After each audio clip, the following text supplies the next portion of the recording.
Aeneid, Book 6, The Golden Bough, Aeneas in the Underworld.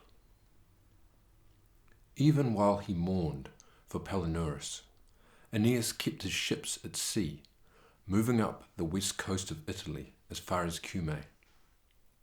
Here they turned at last toward shore, and here they dropped their anchors and drew up their sterns all along the curve of the beach. The young men went ashore, full of excitement. Some looked for flints they could use for starting cooking fires, and others explored the woods in search of places in the underbrush where small game might lurk, and streams to provide fresh water. But Aeneas' first thought was for the gods. He made his way high up into the mountains sacred to Apollo, to find the secret cave where the Sibyl lived. Apollo had breathed into her his own prophetic spirit and revealed the future to her. And they came upon a grove sacred to Diana and a gilded temple. The story goes that Daedalus had fled here from Crete. He had dared to entrust himself to wings, an unnatural feat, for a freezing journey to the north. He had alighted on this mountaintop near Cumae, and here he had dedicated to Apollo the wooden feathers that he had made for himself, and had built a vast temple. On its doors he had engraved his story. In the first panel, the king of Athens had murdered Androgeus, Minos' son, and in retaliation Minos was demanding that each year 7 unfortunate Athenians should be chosen by lot and delivered to him for punishment. The next scene was set in Knossos. Minos' wife had seduced a bull, and their appalling lust had produced the Minotaur, half bull, half man. He was kept inside a maze, and no one who entered it had ever found his way out. Daedalus felt sorry for the princess Ariadne, who had fallen in love with one of the Athenian victims, and revealed to her the maze's secret. "However complicated are the twists and turns," he said, "a way out can be found by paying out a length of thread behind you." No doubt his son Icarus, who flew away with him, might also have had a place in the design. But Icarus had fallen into the sea, and his father could not bring himself to depict his death. Twice he had tried, and twice his hands had dropped down. They would all have spent much time examining the doors if Anchises, whom Aeneas had sent ahead, had not returned with the Sibyl, the priestess of Diana and Apollo. "This is not the moment," she said to Aeneas, "to be looking at pictures. You must make a sacrifice from herds that have never been touched before. Choose 7 heifers and 7 lambs." Aeneas at once obeyed her, and then she summoned the Trojans into the temple. Inside, the face of the cliff had been hollowed out into a gigantic cave. 100 paths led up to it, and it had 100 mouths from which the utterances of the oracle could emerge. As they approached the threshold, the Sibyl announced, "This is your time. Ask for your future. The god! Ask the god!" And all at once the colour faded from her face. Her hair unravelled. Her breath came short and shallow. Her heart beat in a disordered rhythm. She grew taller, and her voice changed too, no longer like a mortal's, but with the soaring inspiration of the gods. "You are slow to pray, Aeneas," she said. "You are too slow to make your vows, but until Apollo hears them, there will not be a single word of comfort from his oracle." Then silence. The Trojans felt a cold fear creeping in their bones, and Aeneas thought for a long time before he made his answer. "You have always pitied the Trojans in their troubles, Apollo. When Paris killed Achilles, you guided his hand and his aim. During my long journey, you looked out for me, whether I was wandering inland among barbarians or was caught on some treacherous coast. And now I have come at last to the shore of Italy, which has always seemed to withdraw from me the nearer I approached it. Can this be the end of the bad luck that has haunted Troy forever? Surely even the gods who hated us before will spare us now. Most sacred Sibyl, you can look into the future, and I ask nothing that is not fated for me. Grant the Trojans a place to settle in Latium, along with their gods who have been wandering homeless for so long. I'll build a marble temple for Apollo and Diana, and I'll establish a festival in Apollo's name. There will also be a shrine for you, great Sibyl, in my new kingdom. Here I will publish for my people your prophecies and the future that only you can foresee, and I'll pick attendants to serve you. And then he made his last request. Do not give me your words written on leaves, which will only be whirled away on the frivolous winds. Speak to me yourself. But Apollo still possessed the Sibyl. The more she tried to shake him from her heart, the more he would put wild words into her mouth and madness into her spirit, and made her the agent of his will. The 100 mouths of the cave opened of their own accord and carried her reply out into the open air. You have survived great dangers at sea, but worse await you on land. The Trojans will indeed arrive in Latium, you can be sure of that, and yet they will wish they had never come. I see war, vicious war. I see the banks of the Tiber awash with blood. At Troy, you fought beside a river. You will fight beside a river again. At Troy there was a city and a siege. There will be a city and a siege again. Another Achilles has already been born, and like Achilles, he is the son of a goddess. Once more, the cause of war will be a woman. There will be another Helen in another Paris's bed. And Juno, of course, will never cease to harass you. In the difficult times that await you, there will not be a single tribe of Italy, not a single city to which you will not appeal for help. But you must never let disaster diminish you. On the contrary, you must be more determined than ever. Wherever your fortune leads you, you must push on. Salvation will come from where you least expect it, from a town that was founded by a Greek. Inside the cave, Apollo drove his spurs into the Sibyl's side and whipped on her dance. She gasped out her terrifying words, but what did they mean? They might be true, and yet they were unintelligible. As soon as she became calmer and her mad mouth was stopped, Aeneas said to her, Nothing can happen that I have not expected or experienced already.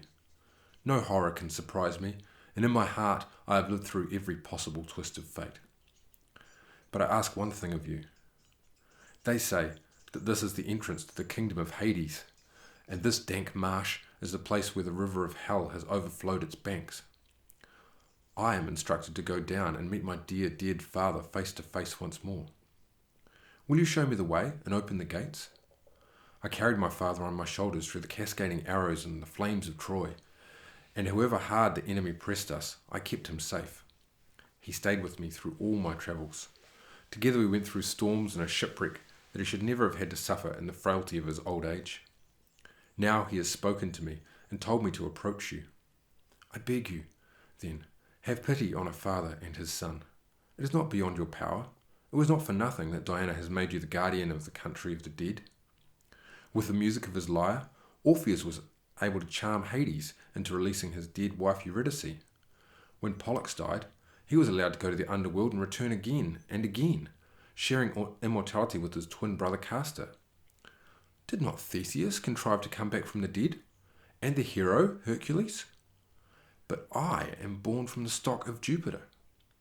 He placed his hands on the altar and waited for the Sibyl's reply. To go down to hell is easy, she said. The gates are open all day and all night. But it is another thing entirely, difficult and daunting, to come up once more into the upper air. Only a few have ever managed it. Perhaps they were the children of the gods, or Jupiter particularly loved them, or their own bright virtue led the way. Between this world and the next there is nothing but forest and a river winding drearily around it. And after that there is a lake and a black wall. You will have to cross them on your way in, and then again on your way out. But you are the son of Anchises of Troy, sprung from immortal blood. If your heart is set on it, and if you are rash enough to want to make this journey, listen to what you must do first. Lost in the deepest shadows of a valley, hidden in the woods, there is a tree, and on that tree is a golden bough with golden leaves and twigs. It is sacred to Proserpina, the queen of the Underworld. Anyone wishing to go there must pick it and bring it to her as a gift. As soon as it is picked, another will grow in its place, and will sprout golden leaves as before. So look carefully for its hiding place, and take hold of it. If the fates are with you, it will come away easily in your hand. If not, however hard you pull, or even if you take a knife to it, you will not be able to tear it off. And one more condition. Though you do not know it yet, one of your friends is lying dead and unburied near your ships. The fleet has become polluted while you spend your time in the mouth of my cave, seeking my advice. You must bring him to his last resting place and build him a tomb and make a sacrifice to expiate your neglect. And then, at last, you will see the valley of the river Styx and Hades' kingdom, which no mortal has ever entered. She closed her lips tightly, and Aeneas left the cave, going over in his mind all that she had said. His eyes were on the ground. His expression was grim. Achates, loyal as ever, came up to walk with him and worry with him. Who had died, and who was it that must be buried? But when they returned to the beach, they found the body of Misenus, suddenly and painfully dead. Misenus was famous for his courage, and also for his skill with a bugle. He had no equal in stirring up the soldiers' spirits for battle. He had fought side by side with Hector in the war. Then, after Hector had been killed, and believing Aeneas' cause to be equally worthy, he had joined the expedition to Italy. But he had done a foolish thing. He had picked up a hollow seashell on the beach, and, while he was blowing flourishes to the waves, he had challenged the sea gods to a musical competition. His arrogance, not surprisingly, infuriated Triton, the son of Neptune, who had plucked him up and drowned him in the surf among the rocks. Aeneas, always wary of the anger of the gods, and the rest of the Trojans gathered around his body with cries of horror. Then in tears they went to find wood for an altar and a tomb, which they intended to raise fast and high according to the Sibyl's instructions. In the forest and in the hills, the wild animals heard the sound of their axes felling the ancient trees, pine and oak and ash, and their mallets driving in wedges to split the timber, and the crashing of the trunks as they were rolled down the mountain. Aeneas was especially moved by Misenus' death. He worked side by side with his companions and encouraged them by his example. With a sad heart, he looked back into the tangled woods and whispered, "The Sibyl certainly told us the truth about you, Misenus. I wish that she would show us the golden branch she spoke of." The words were hardly out of his mouth when two doves swooped steeply down from the sky and settled on the grass in front of him. Aeneas recognized them as his mother's particular birds and called out to them with relief. "You are my guides. You fly, and I will follow. Take me to the magic branch. It is hidden somewhere among the shadows, and Venus will be at my side if I should lose my way." He observed closely whatever signs they showed him, and went wherever they did through the wood. They fluttered ahead of him, stopping to feed and keeping just in sight. But when they reached the opening to the underworld, they shot up towards the sunlight and settled side by side at the top of an oak tree. And in the gloom below them, he saw something glittering, a sharp spark of light. It reminded him of the mistletoe, the uninvited guest that winds itself around the trunk of its unwilling host, and sprouts new green leaves and pale berries even in the coldest days of winter. There it was, the golden bough, bright leaves against the dark bark, and a rustle of golden foliage in the breeze. He seized it eagerly and tore it off. It was only a little stiff, and took it back to the Sibyl. Meanwhile, on the beach, the Trojans moored Misenus and brought him their last sad gifts of oil and incense and consecrated food. For his funeral, they built an enormous pyre of pine wood, sticky with resin. Round the base they wove a circle from the dark branches of wild cypresses and laid his armour on the top. Then they brought water to the boil in metal cauldrons. They washed and oiled his cold body, and with great lamentation they laid it, wrapped in his familiar crimson robe, on a high couch. They brought torches to the bier, reluctantly, but it was the custom of their ancestors, and with their faces turned away, they lit the fire. After the pyre had collapsed into ashes and the flames were out, wine was poured over Misenus' remains and left to soak into the dust. Coroneus gathered up the bones and put them away in an amphora of brass, and Coroneus blessed his close crowding friends with fresh water and touched them with an olive branch to purify them, and bade Misenus a formal farewell. But it was Aeneas who saw to it that a great mound was constructed as Misenus' tomb, with his armour on it, and his oar and his trumpet. His name was given to the promontory that overlooks the mound, and today Cape Misenum keeps his memory alive forever. Between the jagged rocks, a deep cleft gaped wide open, leading down to a cave. Black standing water protected it, black shadows arched over it, black breath seeped from it in swirls of poisonous air. As a result, the place is called in Greek Ionis, and in Latin Avernus, which means place without birds. The Sibyl selected 4 black heifers and splashed wine over their foreheads, and cut off the tufts of hair between their horns and threw them into the flames on the altar. Then she prayed to Hecate, Diana's name when she rules below the earth. As the Trojans cut the heifers' throats and held bowls to collect their blood, Aeneas himself slaughtered a black lamb for the mother of the Furies and her sister, and for Proserpina, a cow who could never bear a calf. He dedicated an altar to Hades, the king of the Underworld, and through the night he made him burnt offerings of bull's flesh and dipped rendered fat over the entrails. And then, at the first light of dawn, to show him that Proserpina was near, the ground creaked beneath his feet, and the trees on the mountain swayed, and dogs howled. Possessed again, the Sibyl cried out, "Keep out and keep away! If you do not revere the gods, this is not the place for you. Draw your sword, Aeneas, and begin your journey. It will demand all your courage and determination." Into the opening of the cave she went, and without hesitation he followed close behind her. The world that they had entered was sunk in the darkness under the deep earth. If mortals have ever heard of it, it is only by leave of the gods who rule it. It is a formless country of smouldering water, and ghosts and shadows and silence stretching endlessly through the night. Can you imagine trying to find your way through an unfamiliar wood after sunset? Can you imagine no light, no shade, no colour, just the moon flickering vaguely in a cloud-smudged sky?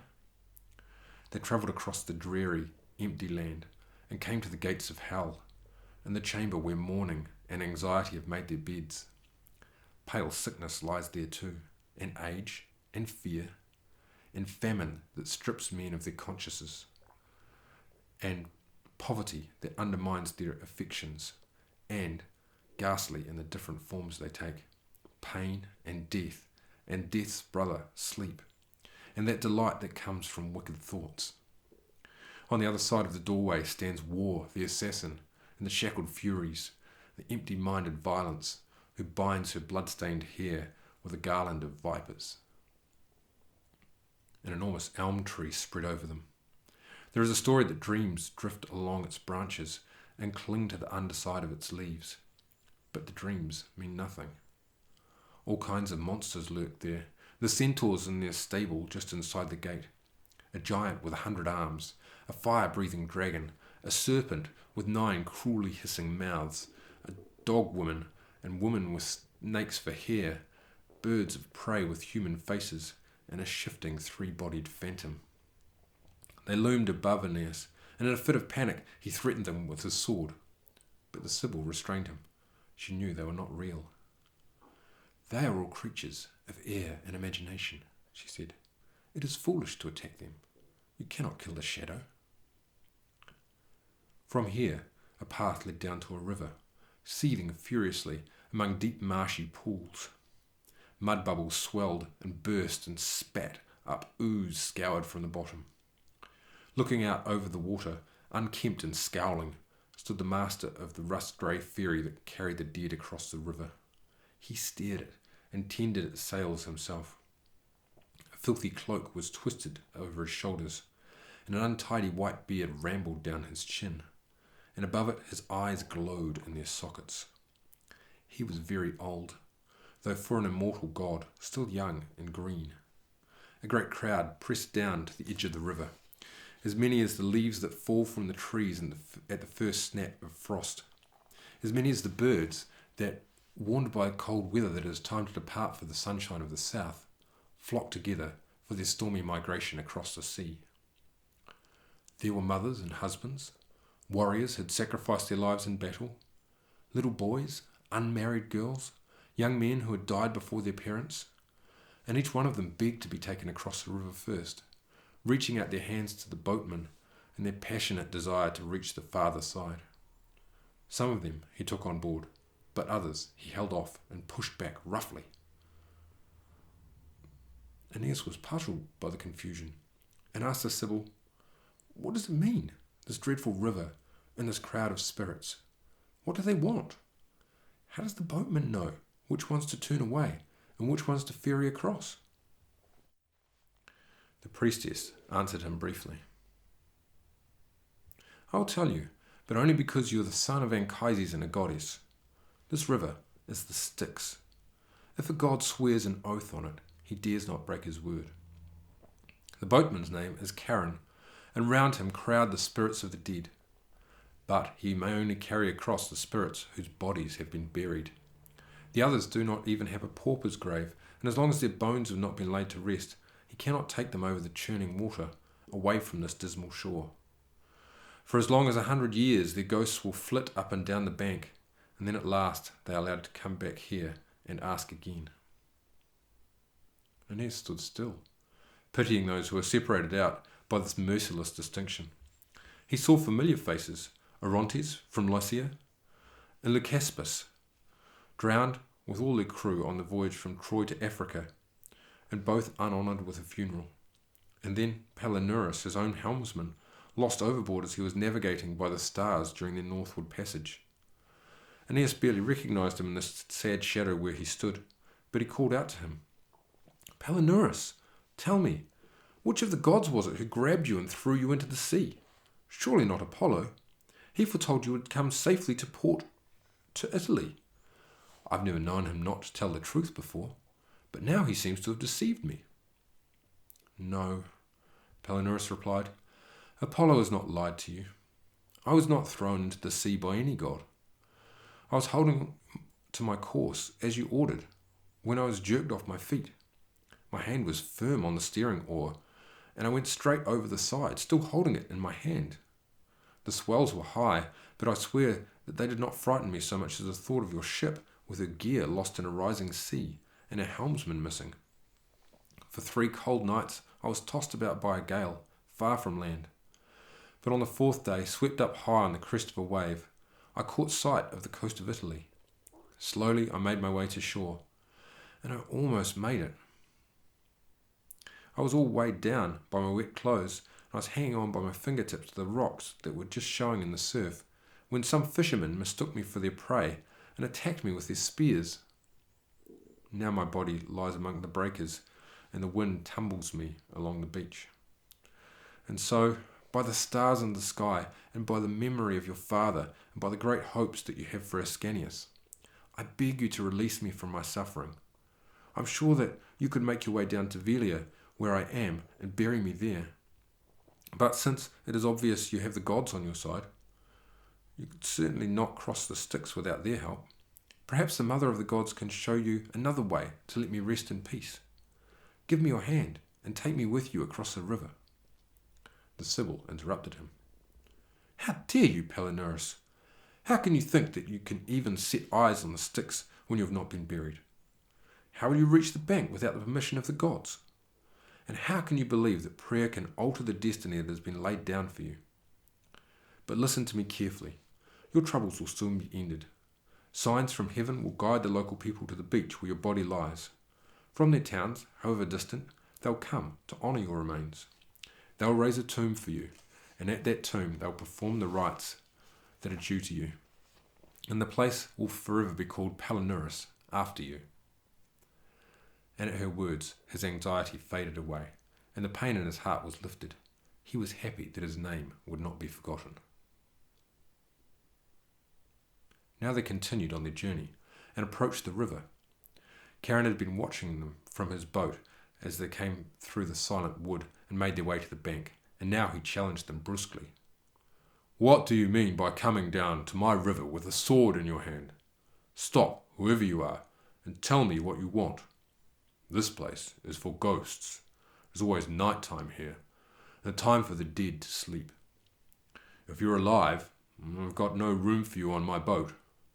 I made a mistake when Hercules came down here and I let him on board, and the same with Theseus and his friend Pirithous.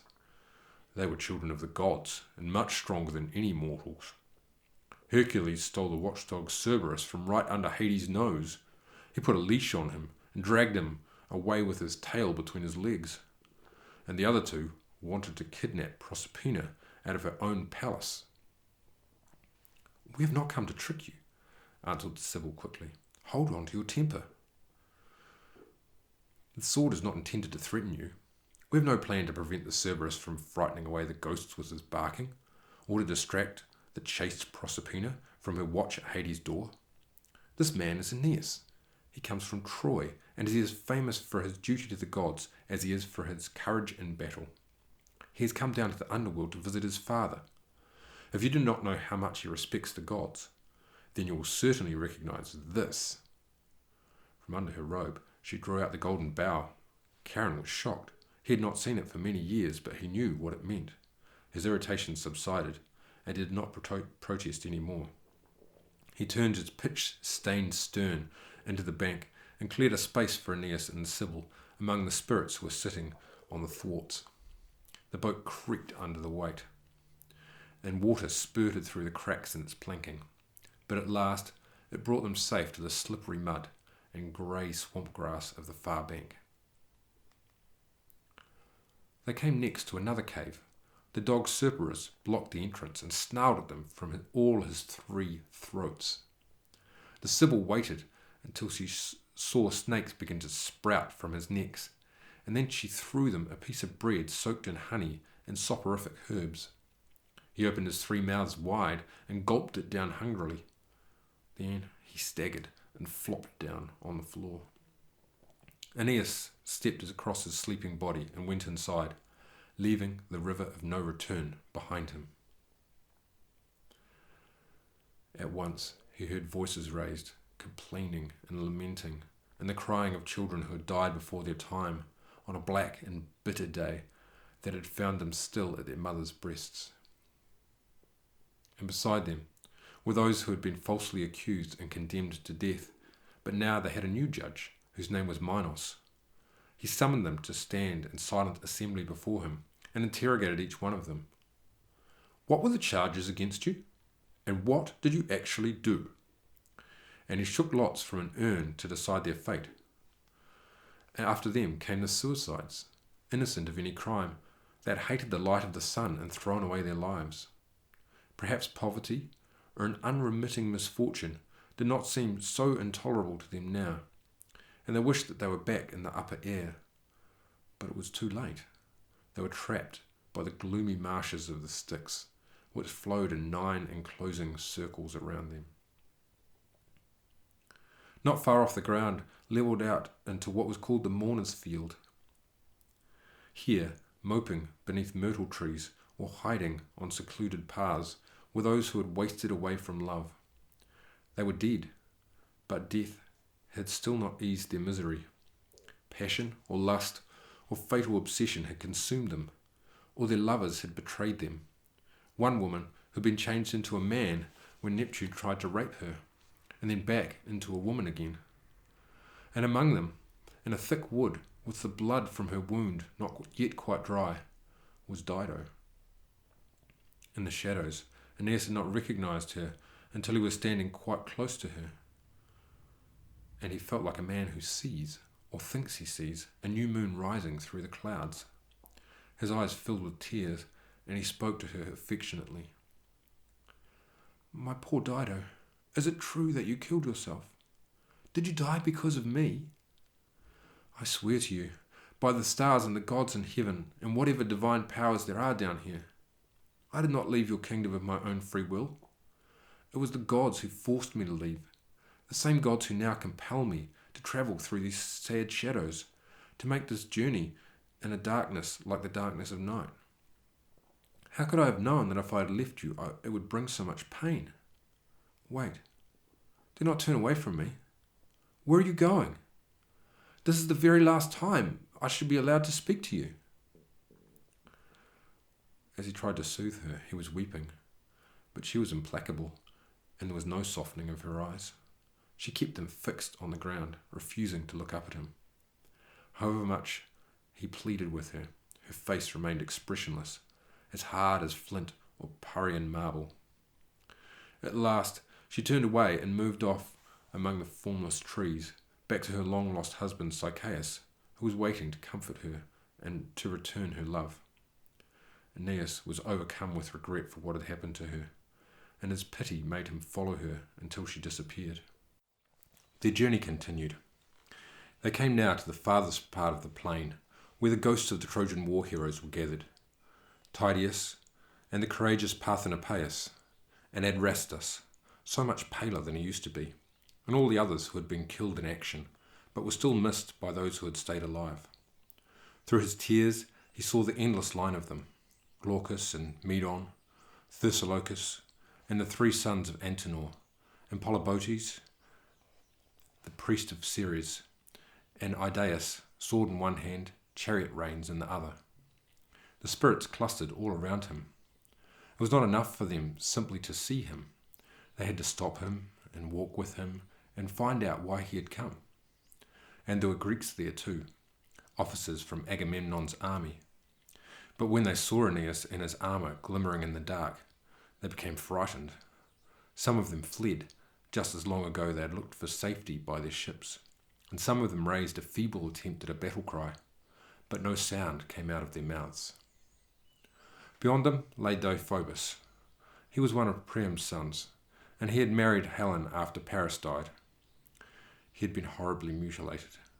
There were deep cuts all over his face and both his hands. His head was crushed, his ears ripped away from his temples, his nostrils sliced open. But he tried to cover up his wounds and trembled so much that Aeneas scarcely recognized him. But he spoke to him anyway, hoping that he would know his voice. "Deiphobus, how could this happen to you? You were of royal blood, a great warrior. Who has desecrated your body so viciously? I heard that you had collapsed, exhausted from the fighting of that last night, on a confused pile of corpses. So I built a tomb for you, my friend, and 3 times I called upon your spirit. Your name and your armour are preserved there on the shore, but I could find no trace of your body. I could not lay you to rest before I left the city. Your tomb is empty." "You have done all that you could," Deiphobus replied. "You owe me nothing. My sufferings come from the gods and the treachery of Helen. She left me these wounds to remember her by. You know, of course you do, how we spent that last night in stupid, pointless celebration. After the wooden horse with its belly full of soldiers had passed so easily over the walls it was supposed to protect us, it was Helen who led the other women in a wild procession through the city, pretending to be dancers in a Bacchic orgy. It was Helen who went up to the roof of the citadel with a torch and flashed the signal to the Greeks.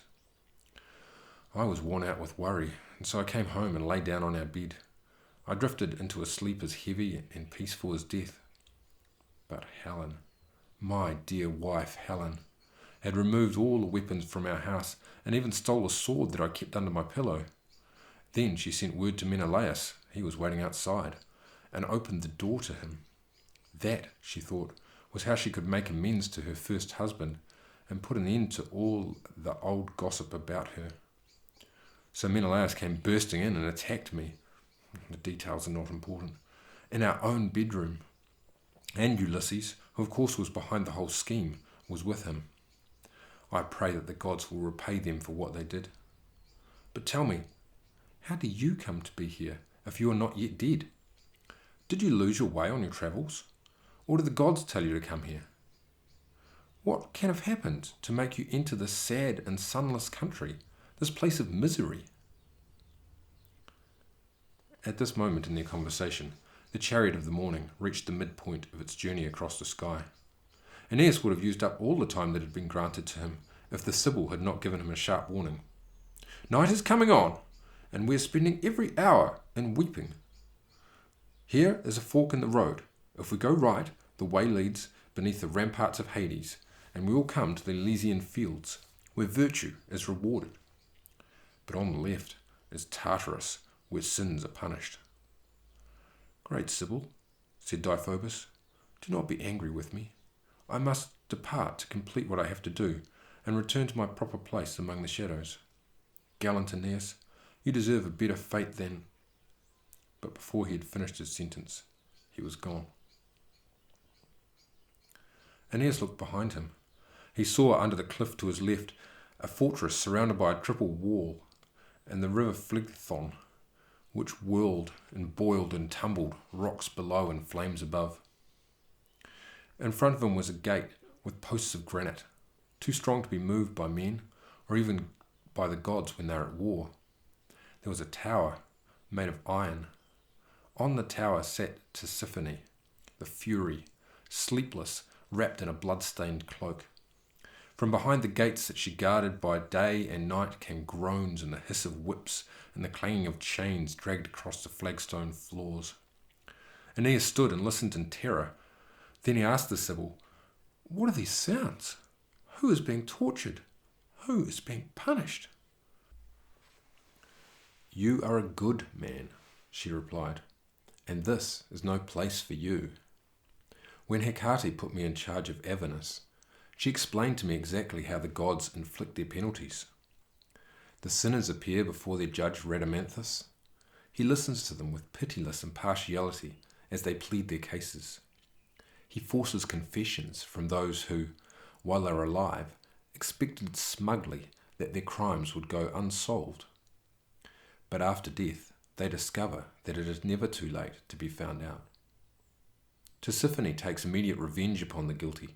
She assaults them with her sneering tongue and with the slashing whip of hard-eyed snakes that she holds in her left hand. And she calls her fierce sisters to help her. Then, and only then, do the gates of Tartarus whine open upon their hinges. Do you see the guard sitting in the courtyard and watching the doors? Do you see his face and his 50 snarling black mouths? He is fiercer than the many-headed hydra. Behind him is the opening to Tartarus itself. It drops sharply and steeply down into a pit that lies twice as far beneath where we are now as Olympus rises above us. Hecate showed me, writhing at the very bottom, the firstborn children of earth, the Titans, banished here by Jupiter's thunderbolt. And there were the twin offspring of Aeolus. They too are giants, who tried to split heaven apart with their bare hands and expel Jupiter from Mount Olympus. And Simonius was there, still suffering the punishment given to him for pretending to be the king of the gods. He used to prance all over Greece in a 4-horse chariot, brandishing a torch above his head. He rode in triumph through the cities of Elis, demanding that divine honours be paid to him. He was mad, of course, with a brass gong and the dust kicked up by his horse's hooves. He thought he could imitate Jupiter's clouds and his inimitable thunderbolt.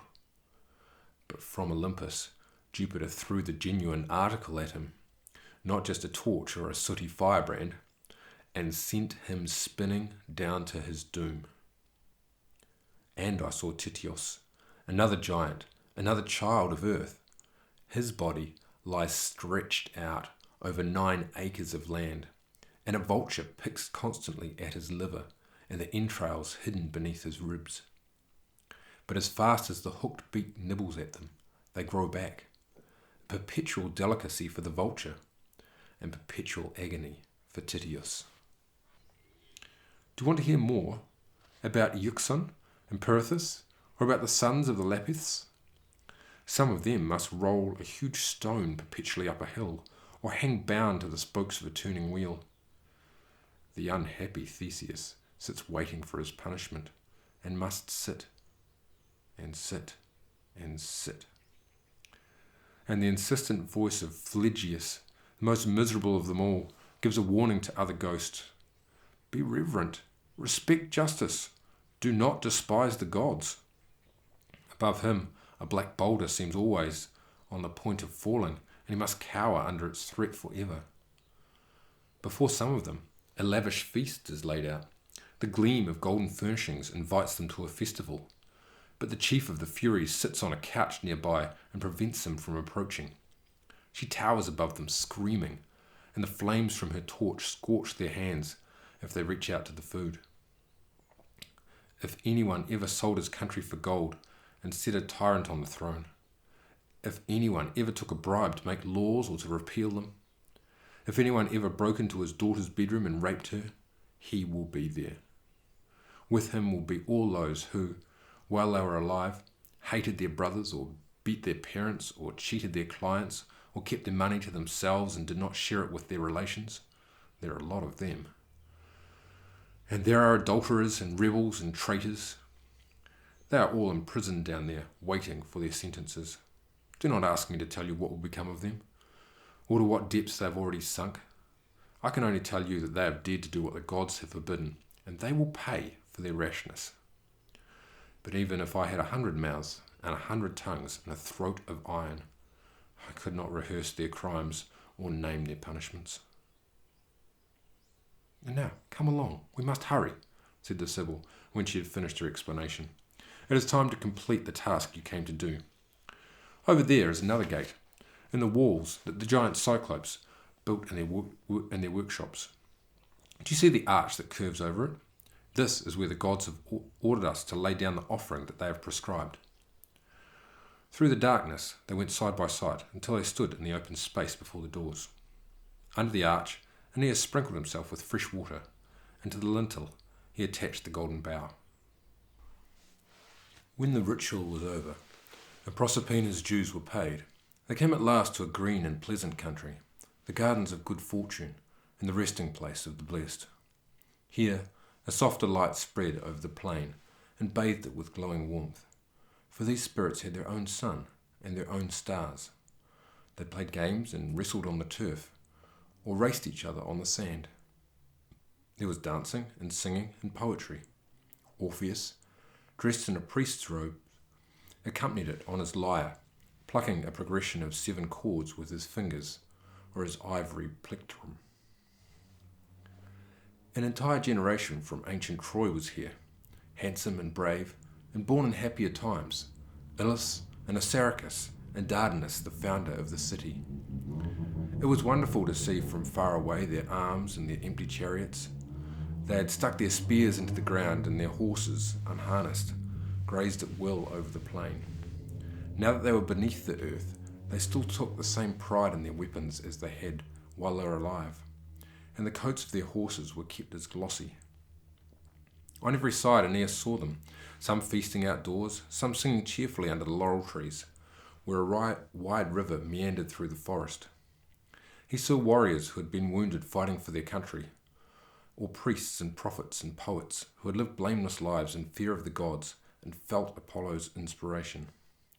And he saw artists who by their imagination had made the upper world a better place and would deservedly be remembered. Every one of them was garlanded with bright white flowers. They gathered close around the Sibyl, and she spoke to them all, but especially to Orpheus's pupil, Misenus, who stood in the middle of the crowd, taller than all the rest. Tell me, happy spirits, and tell me, best of prophets, where can we find Anchises? It is because of him that we have come here and crossed the rivers of hell. No one here lives in any particular spot, Musaeus answered. We spend the days under the trees, and we sleep where we will on the banks of the rivers and in the water meadows. But if you really want to find him, Climb up here, and I will put you on an easy path." He led the way to the top of a ridge, and showed them the sparkling landscape that stretched out far below them on the other side. They went down from the high ground into a deep green valley, and there was Anchises. He'd been pondering the fate of those souls who were about to go up into the light, and by chance he was at that very moment thinking of his own family, of his beloved grandchildren, and what would become of them, whether they would be rich or poor, bad or good. When he saw Aeneas approaching him over the grass, he stretched out both his hands and spoke to him with tears streaming down his cheeks. "You are here at last. You loved your father enough to make this terrible journey, and the gods have allowed me to see your dear face and to hear your voice and answer your questions. I thought that perhaps, just perhaps, you might come. I was wondering how long it might be, and here you are. What countries have you visited? What seas have you crossed? What dangers have you had to face? How worried I was that you might somehow come to grief in Carthage." "No," replied Aeneas, "our fleet has reached Italy. But your anxious face has been always before my eyes, father, and it was you that brought me here. Give me your hand. Do not pull away from my embrace." His cheeks, too, were wet. 3 times he tried to put his arms round Anchises' neck, and 3 times his father's ghost slipped out of his grasp like the whisper of a breeze or a forgotten dream. Then Aeneas saw within the valley a secluded stand of trees and rustling bushes, and flowing through it, Lethe, the quiet river of Forgetfulness. People of every race, so many he could not count them, were milling about like bees that settle on the blossoms of midsummer grasses, or hover around white lilies, so that the whole meadow hums and murmurs. Aeneas was puzzled. He did not understand what was happening. What is this river, and who are the men who are crowded together on its banks? "These are the souls to whom fate must give another body," answered Anchises. "And they have come to drink the water of Lethe, to free themselves from their past cares, to forget forever all that they once knew.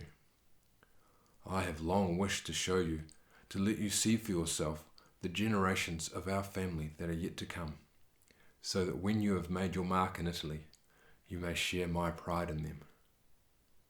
"Is it possible, then," asked Aeneas, "that some souls can be transported from this happy state to the upper air, and again inhabit mortal bodies? What makes them desire so fiercely the light of the painful world?" "I will answer you at once, my son," said Anchises. "I will explain it to you point by point. From the beginning, some interior spirit has informed the heaven and the earth and the sea and the glowing moon and stars that the giants placed in the sky, and an intelligence implicit throughout the entire universe brought to life what was once a lifeless mass. It moved to action men and animals and birds and whatever creatures lurk beneath the mottled surface of the sea. They all have their origin in fire. Their energy derives from heaven, but their limbs are tied to the dull earth. Disease slows their step, and they know there is no escape from death. Fear and desire, sorrow and joy, all come from their sense of mortality, and from their dark prison they cannot see the sky. So, in the end, they die. But even then, they are not entirely free from grief and pain. In some strange sense, they still cannot shake off their material past, however distant. Old crimes, still unexpiated, must still be punished. And so, some souls are left to be scoured clean by the wind. Others may have their sin, like an infection, washed away under a jet of whirling water, or burned out by fire. Each of us is purified according to the way that we have lived. Then we are sent on a long journey to Elysium, and a few of us will reach the happy fields. The passage of circling time purges every mortal wrong, until there is nothing left but disembodied sensibility itself, an airy flame. And when the wheel of 1,000 years has come to rest at last, the god calls the souls together to drink the Rebirth. When they remember nothing, they are given permission to revisit the world above. They begin to wish to be restored to a human form. When he had finished, Anchises guided Aeneas and the Sibyl through the murmuring crowd onto a mound. From here, he could look closely into the faces of the spirits as they passed by him in a long line and recognized them. Now, I will describe to you the glory that will come upon future generations of Trojans. I will tell you who our Italian descendants will be and what distinction they will bring to our name. Do you see that young man leaning on a simple spear? He has, by lot, drawn the spot closest to the light of the upper earth, and he will be the first to have in his veins a mixture of Trojan and Italian blood. He will be your son, Silvius. His mother will be called Lavinia. She will conceive him in her old age, and he will be born after your death. She will bring him up in the woods to be a king and the father of kings. The kings who, named after him, will rule over the city of Alba Longa. And there are his glorious successors next to him. Look especially at Silvius Aeneas, who will share your name if ever he comes to the throne. He will be remembered equally for his devotion to the gods and for his courage in war. What excellent young men they are, don't you think? Decked out so proudly in their wreaths of ceremonial oak. They will found cities on hilltops near Alba Longa, some, like Gabii or Fidenae, to be well known, and some to be forgotten. Next comes Romulus. He will be the son of Mars and Rhea Silvia, herself descended from my grandfather. Do you see the double plume on the crest of his helmet? And how he is marked out by his father to be a god himself? He will be the founder of Rome. A wall will enclose her 7 hills, but her empire will reach to the farthest edges of the world, her fame to the heights of Olympus. She will be fortunate in the race that she will nurture. She will be like Cybele, who rides through the cities of Asia in her turreted chariot, happy to be the mother of the immortals, embracing 100 children who live and reign in heaven. Look now at the race of the Romans themselves, your Romans. Here are all the members of the Julian clan. They are descended from Ascanius, whose other name is Julius. And here is the man, the son of a god, whose coming you have so often heard of, the Emperor Augustus Caesar. He will again establish a golden age in the land of Latium, which once was ruled by Saturn. He will extend his reign to the African desert and as far as India, a land that lies beyond the stars, beyond the path of the seasons and the sun, where sky-supporting Atlas turns on his shoulder the axis of all the constellations. As the gods announce his approach, the shores of the Caspian Sea and the Crimea are already trembling, and the estuaries of the 7-mouthed Nile run rough with fear. Even Hercules, in pursuit of the famous bronze-footed stag, or the wild boar of Eumenthus, or the 7-headed Hydra, did not travel as far as Augustus's rule will stretch, nor did Bacchus, whenever he came triumphantly down from Mount Parnassus, holding back his tigers on a tight rein made of vine tendrils. You see how you must not hesitate to match your courage with deeds, or let your fear prevent you from setting foot in Italy. And who is that, standing over there, carrying bowls for sacrifice, stately in his olive wreath? I know his hair and his white beard. It is Numa Pompilius. He will be brought from poverty in a little Sabine town to be a mighty king of Rome, to settle the city under the rule of law. Tullus will succeed him. He will disturb his country's peace and call its complacent citizens to arms and lead them to victories that they had not known before. And after him will come Anchises, too pleased with himself and too easily led by the pleasure he will take in his popularity. And do you want to see the Tarquin's line and Brutus, the founder of the Republic? He will have the spirit and the courage to avenge the Tarquins' cruelty and take away from them their insignia of office. He will be the first to hold that awesome symbol, the consul's axe. And, for the sake of the liberty he loves, he will have his own rebellious sons put to death. Poor man! Whatever else historians may say of him, they cannot deny his love of country, nor his greed for praise. Next come all the heroes of Rome's early wars. Look at Torquatus, who will execute a disobedient son, and at Camillus, who will restore to Rome the trophies lost to her enemies. And look at those two in their polished armour. One of them is Julius Caesar, and the other Pompey. They are friends now, and friends for as long as they stay down here. But when they reach the light of day, they will take up arms against each other. You cannot imagine the forces they will collect, or the ferocity of their conflict, or the number of the dead. Even though Pompey's wife is Caesar's daughter, Caesar will attack him from his province beyond the Alps, and Pompey will stand ready to oppose him in the east. But listen to what I am going to say to them. My sons, have you come to put your faith only in war? Will you stab your country in the heart? You, Caesar, you should be the first to hold back, to lay your weapons down, for you are born from the gods, and your blood is mine. And who are these?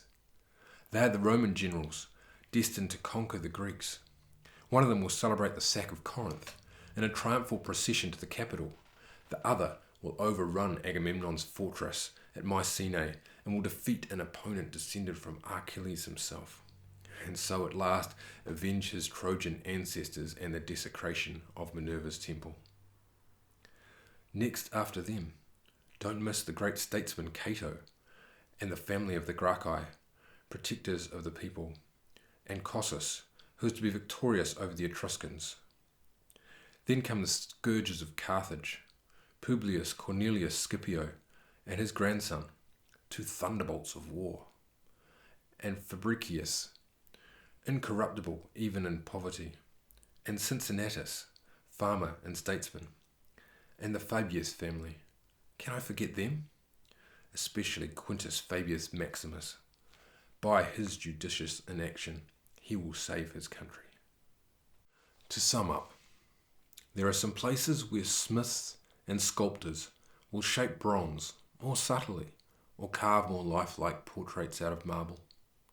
In others, orators will argue more persuasively, and astronomers will observe more accurately the motion of the heavenly bodies and predict the rising of the stars. But you, remember, are to be a Roman, and the Roman's art is to be of a different kind, the art of government, of ruling nations. Your task is to impose peace by law and order, to protect the downtrodden, and to crush the arrogant in war. Aeneas and the Sibyl listened in astonishment, and Anchises continued, Look carefully at who is coming now. It is Marcellus, the most distinguished warrior of them all. At the moment of Rome's greatest danger, he will stand firm against the Carthaginians and ride out against the Gauls. And then, the highest possible honour, he will dedicate, for the third time in history, the captured armour of an enemy general to his city's gods. But Aeneas' attention was held by a young man walking beside the hero, remarkably handsome and radiant in full armour, but with a dejected expression and downcast eyes. Who is that, father? He asked, and why are his companions so excited? Is he Marcellus's son, or some other relation? He certainly has the family looks, but a black and dreary shadow hangs over his head like night. In him there is nothing but sorrow for your descendants, answered Anchises, with tears shining in his eyes. Do not ask me to talk about him. The fates will allow him to appear only briefly on the earth. They will not let him linger. Perhaps, if such gifts as his were to appear among the Romans for long, the gods would be afraid that they would become too powerful. The city will never have heard such cries of grief as will come from the soldiers out on the field of Mars. The river Tiber, as it curves past the site of his tomb, will never have known such a funeral. No other children of Trojan blood will stir such hopes among the Latin people, nor will the land of Romulus be so proud of any of its sons. We can only mourn his reverence for the gods and our ancient traditions. We can only weep for his invincible prowess on the battlefield. No one, mounted or on foot, would have been able to stand up against him. And then, directly to the boy, he said, "Yes, my poor child, you too are called Marcellus, and Augustus's heir, if only you could escape your sad fate. Though funeral gifts mean nothing, at least I can offer them to your spirit. Give me armloads of lilies. I will scatter their purple petals on your bier." And so they wandered on, staring about at the broad, bright plains of Elysium, and attending closely to Anchises' words. And Anchises fired his son with a desire for future glory, as he told him of the battles he had yet to fight, and of the people of Latium in Italy, and of his future trials, when he should turn away, and when he should take a stand. As we sleep, visions come to us from the underworld. They come through two gates, one made of horn, the other of burnished ivory. The one provides an easy passage for the ghosts who may be trusted. Through the other, the spirits of the dead send deceitful dreams. Anchises accompanied Aeneas and the Sibyl as far as the ivory gate. Without hesitation, Aeneas passed through it and returned to his ships and his companions. From Cumae, they set their course directly for Caieta, and there they dropped anchors from their bows and drew up their sterns on the beach.